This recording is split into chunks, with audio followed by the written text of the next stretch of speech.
ఇక ఆక్స్ఫర్డ్ స్టాన్ఫర్డ్ల ఉస్మానియా ప్రపంచంతో పోటీ పడేలా వర్సిటీని అభివృద్ధి చేస్తామని చెప్పేసి ముఖ్యమంత్రి రేవంత్ రెడ్డి అంటుండు. ఓఈకు ఏమిచ్చినా ఎంత ఇచ్చినా తక్కువే, వాస్తవం ఇది. డిసెంబర్లో మళ్ళీ వస్తా, ఆర్ట్స్ కాలేజీ ముందు మీటింగ్ పెడతాం, అప్పుడు క్యాంపస్లో ఒక్క పోలీసును పెట్టొద్దు అని చెప్పేసి అంటున్నాడు. ఇది ప్రజాప్రభుత్వం, నిరసన తెలిపే వాళ్ళను తెలపనివ్వండి. కేసీఆర్కు మళ్ళీ అధికారం ఇస్తే ఓయూను ప్లాట్లు చేసి అమ్మేస్తాడు. హెచ్సియులో ఏనుగులు సింహాలు ఉన్నట్లు తప్పుడు ప్రచారం చేశారు. రాష్ట్రంలో ఏనుగులు సింహాలు లేవు, ఉన్న మానవ మృగాలు కూడా ఫామ్ హౌస్లోనే ఉన్నాయని చెప్పేసి ఇక్కడ రేవంత్ రెడ్డి అంటుండు. వాళ్ళ ఇంటిల్లిపాది మంత్రులు కావచ్చు, కానీ కోదండరాం ఎమ్మెల్సీ కావద్దా? కోదండరాంను 15 రోజుల్లో మళ్ళీ ఎమ్మెల్సీ చేస్తాం, 6 నెలల్లో 40,000 ఉద్యోగాలు భర్తీ చేస్తామని ప్రకటన. ఓయిలో హాస్టళ్ల భవనానికి ప్రారంభోత్సవాలు శంకుస్థాపనలు చేసిండు. ఠాగూర్ ఆడిటోరియంలో జరిగిన సభలో నిన్న ప్రసంగించిండు ముఖ్యమంత్రి రేవంత్ రెడ్డి.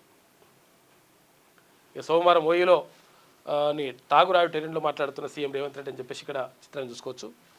ఇక దివ్యాంగులను ఎగతాళి చేస్తూ జోకులు అంటారా అని చెప్పేసి సుప్రీంకోర్టు సీరియస్ అయింది. వాస్తవం కూడా, ఎందుకంటే ఇష్టం వచ్చినట్టుగా వాళ్ళని మాట్లాడుతూ అంటే వాళ్ళ వైకల్యాన్ని కించపరుస్తూ మాట్లాడడం కొంతమంది చేస్తూ ఉంటారు. అది కరెక్ట్ కాదు. ఎందుకంటే ఆ వైకల్యం ఉన్నటువంటి వాళ్ళకు ఎంత బాధ ఉంటుందో, వాళ్ళ పరిస్థితి ఎట్లుంటుందో వాళ్ళ స్థానంలో ఉండి ఆలోచిస్తే తెలుస్తుంది.